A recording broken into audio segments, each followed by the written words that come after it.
اور بالخصوص مسلمان پر لمحہ و لمحہ بارش کے قطرات سے زیادہ برس رہی ہے۔ اللہ کی نعمتوں کو شمار نہیں کیا جا سکتا، بے شمار نعمتیں ہیں، لیکن ان نعمتوں کے سب سے بڑی نعمت اللہ تبارک و تعالیٰ کی روئے زمین پر وہ اللہ کا کلام ہے۔ اللہ کے کلام سے بڑی نعمت دنیا میں کوئی نہیں ہے۔ اللہ تبارک و تعالیٰ خالق ہے، اور اللہ کی ذات کے علاوہ جو کچھ ہے وہ سب مخلوق ہے۔ اللہ خالق کل شیء، اللہ ہر چیز کا پیدا کرنے والا ہے۔ ہر چیز پیدا کی گئی، اور جو چیز پیدا کی جاتی ہے وہ پہلے نہیں ہوتی ہے، اس کو پیدا کیا جاتا ہے، اور جو پیدا ہوتی ہے اس کا ایک ختم ہے، اس کو ختم ہونا ہے۔ اللہ کے علاوہ جتنی چیزیں ہیں وہ اللہ نے پیدا کی، آسمان، زمین، چاند، سورج، ستارے، سیارے، انسان، جنات، شیاطین، حیوانات، نباتات، جمادات، یہ سب اللہ تبارک و تعالیٰ نے پیدا کی۔ ان کا ایک آغاز ہے، ان کی ایک ابتدا۔ یہ پہلے نہیں تھے، انسان پہلے نہیں تھا۔ اللہ نے انسان کو پیدا کیا آدم کی شکل میں، پھر آدم کے لیے حوا کو پیدا کیا، پھر ان دونوں سے انسانوں کی پیدائش کا سلسلہ چلایا۔ سورہ نساء کی شروع میں اللہ تبارک و تعالیٰ نے اس کو ذکر کیا، وَبَثَّ مِنْهُمَا رِجَالًا كَثِيرًا وَنِسَاءً، کہ آدم کو پیدا کیا، پھر حوا کو پیدا کیا، اور ان کے ذریعے انسانوں کو، مردوں کو، عورتوں کو پیدا کیا۔ انسان نہیں تھا، پیدا کیا گیا، تو جو پیدا کیا جاتا ہے اس کو ختم ہونا ہے۔ جس کا آغاز ہے اس کا اختتام ہے، جس کو جو پیدا ہوا ہے اس کو ختم ہونا ہے۔ لہذا آسمان کو اللہ نے بنایا، وَالسَّمَاءَ بَنَيْنَاهَا بِأَيْدٍ، اللہ تبارک و تعالیٰ نے آسمان کو بنایا، وَالْأَرْضَ فَرَشْنَاهَا، زمین کو بنایا، سورج کو، ستاروں کو، سیاروں کو، ہر چیز کو۔ اللہ خالق کل شیء، لہذا ہر چیز پیدا کی گئی ہے۔ تنہا ایک اللہ تبارک و تعالی خالق ہے، وہ پیدا نہیں کیے گئے، اس لیے ان کا کوئی آغاز نہیں ہے، اللہ کی کوئی ابتدا نہیں، هو الاول، ان کی کوئی انتہا نہیں، هو الآخر۔ اللہ تبارک و تعالیٰ کی ذات ہمیشہ سے ہے، ہمیشہ رہے گی۔ لم یلد ولم یولد ولم یکن له کفوا احد۔ اللہ تبارک و تعالیٰ کی ذات خالق ہے، اور یہ جو کلام ہے، یہ جو قرآن مجید ہے، یہ اللہ تبارک و تعالیٰ کی ذات کا حصہ ہے۔ اللہ تبارک و تعالیٰ کی ذات کے اندر سے نکلا ہوا ہے۔ اللہ تبارک و تعالیٰ کی ذات ہمیشہ سے ہے، یہ اللہ کا کلام ہمیشہ سے ہے۔ اللہ کی کوئی ابتدا نہیں، اس کلام کی کوئی ابتدا نہیں، اللہ کی کوئی انتہا نہیں، اس کلام کی کوئی انتہا نہیں۔ یہ اللہ تبارک و تعالیٰ کی ذات کا حصہ ہے، خالق کا حصہ۔ لہذا ساری نعمتیں وہ مخلوق ہے، اور یہ کلام غیر مخلوق ہے، اللہ تبارک و تعالیٰ کی ذات کا حصہ۔ لہذا اللہ تبارک و تعالیٰ کا یہ کلام ساری نعمتوں میں سب سے بڑا ہے، اس سے بڑی کوئی نعمت نہیں۔ اللہ تبارک و تعالیٰ کے بعد دنیا میں اللہ کی مخلوقات میں سب سے بڑا مقام بے شک ہمارے نبی حضرت محمد صلی اللہ علیہ وسلم کو اللہ نے عطا کیا۔ اللہ کے بعد سب سے بڑی ذات امام الانبیاء بنایا۔ معراج کے موقع پر جب آپ کو بلایا گیا آسمانوں پر اور پہلا پڑاؤ بیت المقدس میں وہاں رکھا گیا اور سارے انبیاء کو جوڑا گیا اور وہاں نماز پڑھی اور پڑھائی گئی اور منصب امامت پر اللہ کے نبی کو، میرے اور آپ کے آقا کو آگے بڑھا کر بتایا گیا کہ یہ امام الانبیاء، انبیاء کے بھی امام ہے، لیکن ہے تو مخلوق، اللہ تبارک و تعالی نے پیدا کیا اور کلام غیر مخلوق۔ اور نبی کے زمانے میں، ہمارے نبی کے زمانے میں کوئی کسی صحابی کو نبی سے ملاقات کرنا ہوتا اور وہ نبی سے ملاقات کرنے کے لیے جاتے تو نبی سے ملاقات کے لیے وضو کرنا ضروری نہیں تھا، نہیں ہے بغیر وضو کے بھی نبی سے ملاقات مصافحہ کر لیا جائے، کوئی حرج نہیں، لیکن اللہ کے اس کلام سے مصافحہ کرنا ہے تو آپ کو وضو کرنا ہے، آپ وضو کریں گے تب اس کلام سے مصافحہ کریں گے، تب اس کو مس کریں گے، تب اس کو اٹھائیں گے۔ یہ اللہ کا کلام سب سے بڑی نعمت ہے، اللہ سب سے بڑے ہیں، کتنے بڑے ہیں پتہ نہیں، ہمیں پیدا ہوتے ہی ہمارے کانوں میں یہ آواز ڈالی گئی، ہم سمجھنے کے قابل نہیں تھے لیکن آواز یہ ڈالی گئی، اللہ اکبر اللہ اکبر، اللہ سب سے بڑے ہیں، اللہ سب سے بڑے ہیں، یہ آواز ڈالی گئی، شعور آیا، عقل آئی، سمجھ آئی تو کانوں سے مساجد کے میناروں سے یہ آواز دن میں 5 مرتبہ، اور اگر ایک علاقے میں کئی مساجد ہیں تو 20 مرتبہ یہ آواز کانوں سے ٹکراتی ہے، اللہ اکبر، اللہ سب سے بڑے ہیں۔ اور اس آواز پر لبیک کہتے ہوئے مسجد میں چلے جائیں اور جماعت کھڑی ہونے کا وقت آئے تو مؤذن کھڑے ہو کر کے اقامت پڑھتا ہے، پھر وہی کلمات، اللہ اکبر اللہ اکبر، اللہ سب سے بڑے ہیں، اللہ سب سے بڑے ہیں۔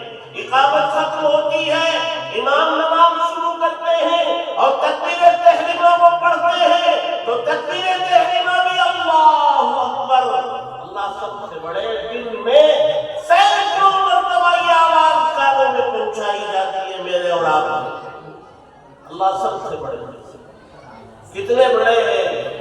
ہمارے پاس جو عقل ہے وہ بہت چھوٹی ہے، ہماری اس چھوٹی عقل میں اللہ کی بڑائی کیسے آ سکتی؟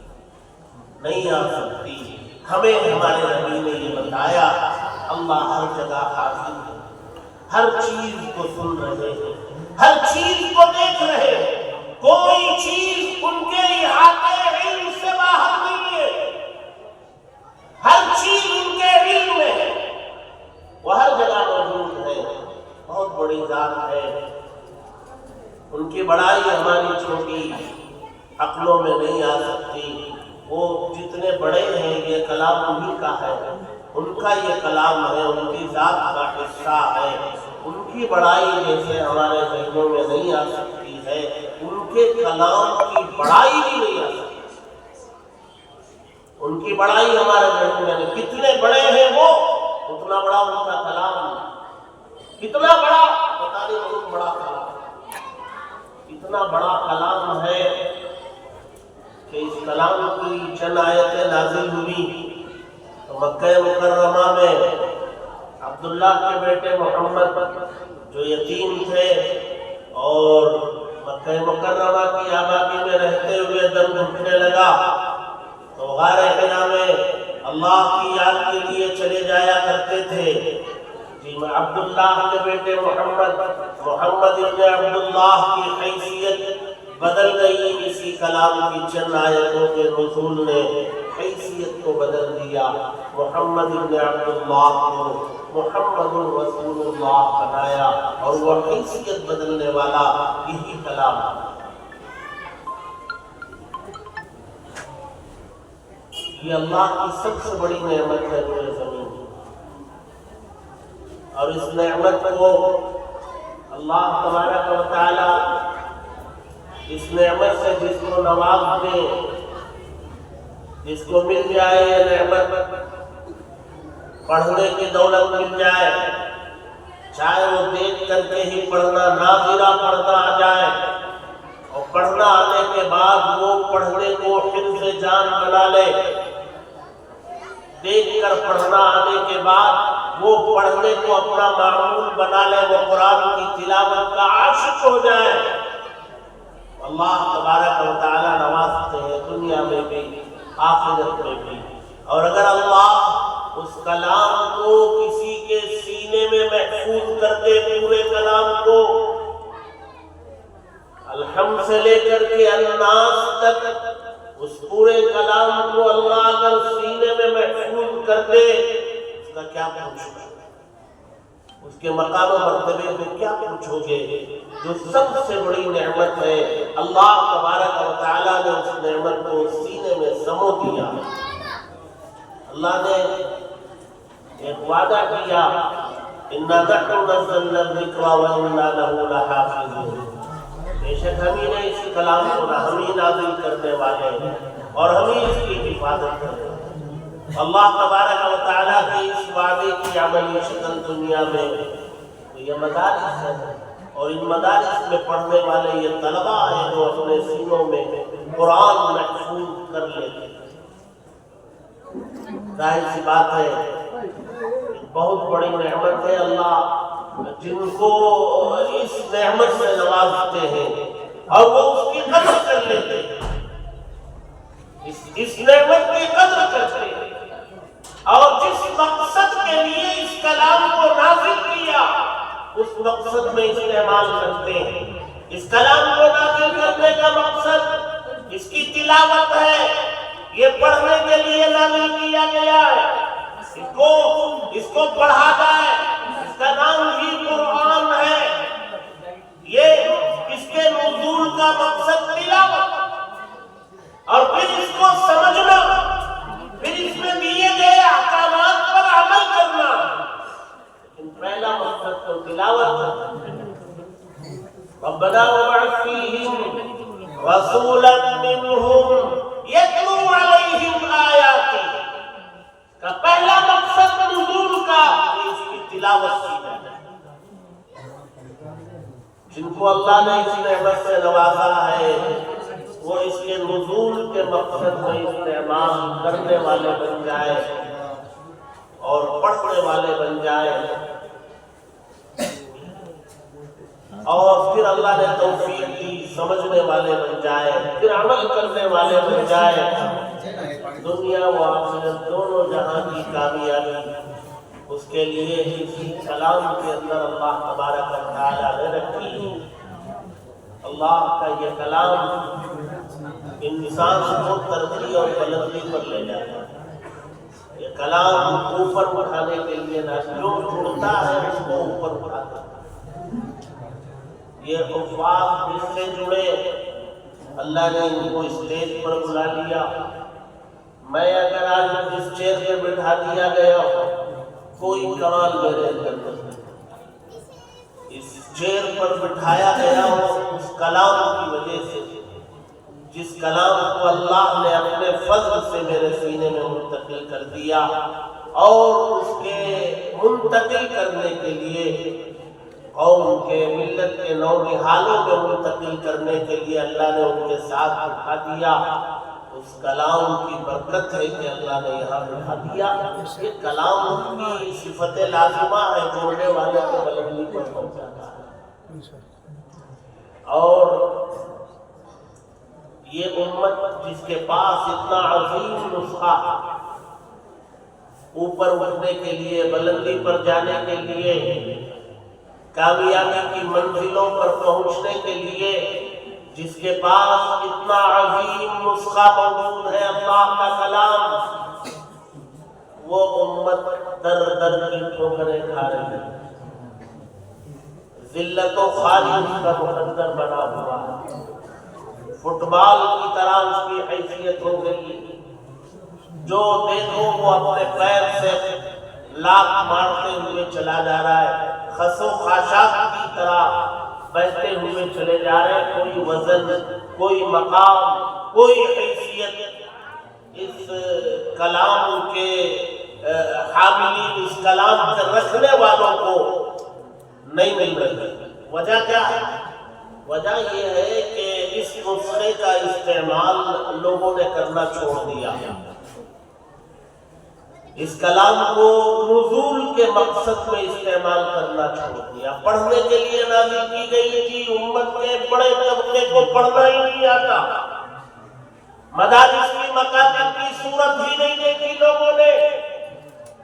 آپ جائزہ لے لیجیے، بڑی تعداد آپ کو ملے گی جن کو کلام دیکھ کے پڑھنا نہیں آتا، بہت بڑی تعداد مل جائے گی جن کی زبانوں سے کلمہ جاری نہیں ہوتا۔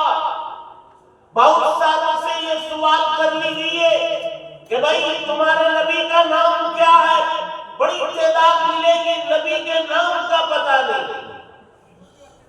ظاہر سی بات ہے، جس کے پاس کامیابی کا نسخہ موجود ہو اور اس نسخے کے وہ قریب بھی نہ جائے، وہ ذلیل اور خوار ہونا اس کا مقدر ہے۔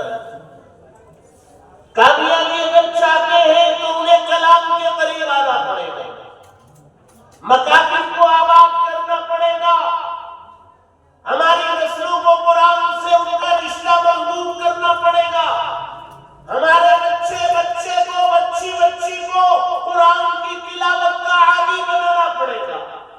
اللہ کے کلام سے جب رشتہ مضبوط ہوگا، قوم پڑھنے نزول کے مقصد میں استعمال کرنے لگے گی، تب حالات بدلیں گے۔ آج مدارس کو لوگ غیر ضروری قرار دیتے ہیں۔ اللہ کے نبی میرے اور آپ کے آقا مکہ مکرمہ میں 13 سال آپ نے زندگی گزاری، وہاں 40 سال کی عمر تک آپ کو امین صادق کہا جاتا تھا، فیصلے آپ سے کرائے جاتے تھے، حکم بنائے جاتے تھے، قبیلوں کے سردار آپ کی آمد پر کھڑے ہو جاتے تھے۔ لیکن جب آپ نے توحید کی دعوت دینی شروع کی، وہی دشمن بنے۔ مطاف کے اندر آپ کو نماز پڑھنے، سجدہ کرنے نہیں دیا جاتا تھا۔ 13 سال میں ہمارے نبی نے مکہ مکرمہ میں کوئی مسجد نہیں بنائی، کیسے بنا سکتے تھے؟ وہاں سجدہ کرنے نہیں دیا جاتا تھا، مسجد کیسے بناتے؟ ہمارے نبی مکہ مکرمہ میں نہیں بنائی، اور اتنی تکلیف دی کہ آپ کو مکہ مکرمہ چھوڑنا پڑا۔ اور مدینہ منورہ جاتے ہوئے آپ کا پہلا قیام قباء میں ہوا، تو آپ نے ایک مسجد کی بنیاد وہاں ڈالی، مسجد قباء۔ لیکن 13 سال مکہ مکرمہ میں آپ کو مسجد بنانے نہیں دیا گیا۔ لیکن ہمارے نبی نے ایک صحابی کے مکان کو مدرسہ ضرور بنایا، مسجد بنانے نہیں دیا گیا۔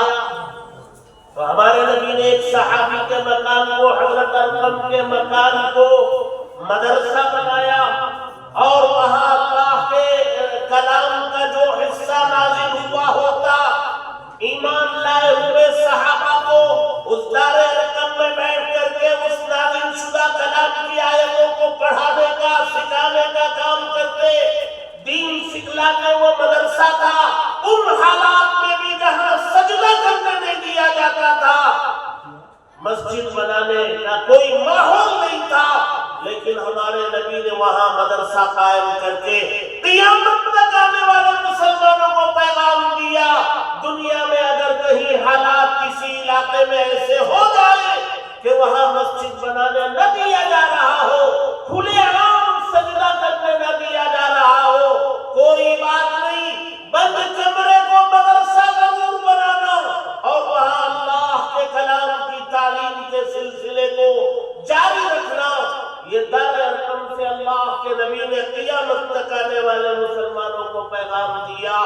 وہ لوگ اچھی طرح سمجھ لیں جو مدارس کو غیر ضروری قرار دیتے ہیں، اللہ کے نبی نے مکہ مکرمہ کی 13 سالہ زندگی میں اسی مدرسے کو قائم کر کے یہ پیغام دیا ہے۔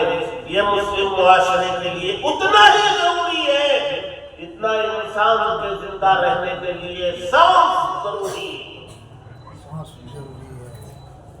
اور اللہ کے نبی جب مدینہ منورہ تشریف لائے اور وہاں آپ نے مسجد نبوی کی بنیاد رکھی، اور فقط مسجد کی بنیاد اللہ کے نبی نے نہیں رکھی، بلکہ اللہ کے نبی نے مسجد کے ساتھ ایک چبوترا بنایا اور اس کو مدرسہ قرار دیا کہ یہاں قرآن کی تعلیم ہوگی، پیغام دیا کہ جہاں مسجد ہوگی وہاں مدرسہ بنے، چاہے وہ مکتب کی شکل میں ہو، چاہے وہ آگے کی تعلیم حفظ قرآن کا مدرسہ ہو، تحفیظ القرآن یا اور آگے کی تعلیم ہو، لیکن ہونا ضروری ہے۔ ہمارے مذہب کی بنیاد، ہمارا جو مذہب اسلام ہے وہ کھڑا، وہ قرآن پر کھڑا۔ ہمارے مذہب کی بنیاد اللہ کا کلام، اگر یہ کلام کو ہٹا لیا جائے، اس کو مینس کیا جائے، اسلام کہاں رہے گا؟ ہمارے مذہب کی بنیاد اللہ کا کلام ہے، اور اس کلام کو سمجھانے کے لیے ہمارے نبی نے جو کچھ ارشاد فرمایا، اس کو ہم حدیث کہتے ہیں، وہ اسی کلام کی تشریح ہے، اور کلام اور اس کی تشریح قرآن اور حدیث یہ ہمارے مذہب کی بنیاد ہے۔ لہذا ان بنیادوں کو ہمیں مضبوط سے پکڑنا ہے۔ پکڑنے کا مطلب ہاتھوں میں نہیں پکڑنا، پکڑنے کا مطلب اس سے رشتہ نزول کے مقصد میں استعمال کرنے کو مضبوطی سے پکڑنا۔ اللہ تبارک و تعالی اسی کلام کے ذریعے قوموں کو عروج بھی عطا کرتے ہیں اور زوال بھی فرماتے ہیں۔ حضرت عمر رضی اللہ تعالیٰ عنہ نے فرمایا ان اللہ یرفع بهذا الكتاب اقواما ويضع به آخرین۔ اللہ تبارک و تعالیٰ اسی کتاب کے ذریعے بہت سارے اقوام کو بلندی پر لے جاتے ہیں اور بہت ساروں کو پستی میں دھکیلتے ہیں۔ یضل به کثیرا ویہدی به کثیرا، اسی کلام سے بہت سارے ہدایت پاتے ہیں اور اسی کلام کو ترک کرنے کی وجہ سے بہت سارے گمراہ ہو جاتے ہیں۔ یہ کلام ہمارے معاشرے کا، سماج کا یہ ایسا جز ہے جس کو جدا نہیں کیا جا سکتا۔ اس کو پڑھے بغیر مسلمان کیسے رہ سکتے؟ غالب ہوتے ہی نماز فرض ہے، اہم العبادات، اور اس نماز میں یہی کلام پڑھا جاتا ہے، فَقْرَأُوا مَا تَيَسَّرَ مِنَ الْقُرْآنِ۔ اس کے پڑھے بغیر کوئی چارہ نہیں ہے۔ لہذا مدارس سماج میں وہ خدمت انجام دے رہے ہیں جو دنیا کے اندر سب سے بڑی نعمت ہے، اس نعمت کی حفاظت کا سبب کے درجے میں فریضہ انجام دیتے ہیں، اور اس کلام کو ملت کے نو نہالوں میں منتقل کرنے کا اور ان کی زبانوں پر جاری کروانے کا کام یہ مدارس کرتے ہیں۔ لہذا مدارس سماج میں بہت اونچے درجے کی خدمت انجام دینے والے ادارے ہیں۔ دل سے اس کی قدر ہونی چاہیے، دلوں میں اس کی عظمت ہونی چاہیے۔ حقارت کی نگاہ سے کبھی اس کو نہیں دیکھنا چاہیے۔ اگر اس کی طرف حقارت کی نگاہ سے دیکھا جائے تو وہ دراصل مدارس کی طرف نہیں، وہ اس میں پڑھائے جانے والے کلام کی طرف ہوگی، اور وہ کلام انسانوں کا نہیں، وہ اللہ کا کلام۔ اس لیے مدارس کی بھی قدر ہونی چاہیے، اس کے تحفظ کے لیے، اس کے استحکام کے لیے ہر طرح کی قربانی دینا چاہیے، اور اسے ایک قلعے کی طرح اس کی حفاظت کا فریضہ انجام دینا۔ اور ادارے کی مجبوری ہوتی ہے آپ حضرات کو یہ بتانے کے لیے بھائی یہاں کام ہو رہا، تو آج 23 طلبہ کو آپ کے سامنے پیش کیا گیا، یہ اس ادارے کا نتیجہ ہے، رزلٹ ہے، اور ماشاءاللہ قرآن یہاں کے بچے بہت عمدہ پڑھتے ہیں، اور کافی حد تک کی تعلیم ہے عربی میں، وہ بھی انتہائی مضبوط و مستحکم تعلیم، شرح جامع تک کافیہ سے آگے۔ الحمدللہ مضبوط و مستحکم تعلیم ہے، طلبا یہاں سے جاتے ہیں، دارالعلوم میں ان کا داخلہ ہوتا ہے، تو ادارہ تعلیمی اعتبار سے انتہائی مضبوط ادارہ، تو علاقے کے لوگوں کو قدر کرنے کی ضرورت ہے۔ میں مبارکباد پیش کرتا ہوں، ادارے کے صدر صاحب بیٹھے موجود ہیں، سیکریٹری صاحب اور محترم صاحب ہیں، بالخصوص حضرت مولانا مصباح الاسلام صاحب دامت برکاتہم، بہت دیرینہ تعلقات ان سے ہمارے ہیں، اور اس سے پہلے بھی 2-3 مرتبہ اس ادارے میں حاضر ہونے کا موقع ملا ہے۔ مبارکباد پیش کرتا ہوں، اللہ تبارک و تعالیٰ اس ادارے سے انتہائی قابل قدر خدمات اللہ تبارک و تعالیٰ لے رہے ہیں، نیک نامی اللہ نے اس ادارے کو عطا کی ہے۔ ہماری دعا ہے، میں بنگلور سے میرے ساتھ 9 ساتھیوں کے ساتھ میں آیا ہوں، ماشاءاللہ وہ سارے ہمارے ساتھ ساتھی، اللہ نے ان کو بہت نوازا ہے، اس کے باوجود وہ دینی خدمات سے جڑے اور اپنے سرمایہ کو دینی خدمات کے فروغ کے لیے صرف کرنے کا، خرچ کرنے کا جذبہ رکھتے ہیں۔ الحمدللہ وہ سارے ساتھی اس وقت ہمارے ساتھ اسٹیج پر موجود ہیں۔ اللہ تبارک و تعالیٰ اس ادارے کو اور جہاں جہاں دین کی خدمات ہو رہی ہے، تمام اداروں کو ان کی خدمات کو قبول فرمائے، ہر طرح کے شر سے، فتنے سے، آزمائش سے حفاظت فرمائے۔ اللہ تبارک و تعالیٰ حاسدین کی حسد سے، شریروں کی شرارت سے، مساجد کی، مدارس کی، خانقاہوں کی، درگاہوں کی، دینی تحریکات کی اللہ حفاظت فرمائے، اور ہم سب کو آخری سانس تک دین کی خدمات کے ساتھ جڑے رہنا مقدر فرمائے۔ کہنے سننے سے زیادہ عمل کی توفیق نصیب فرمائے، آمین۔ وآخر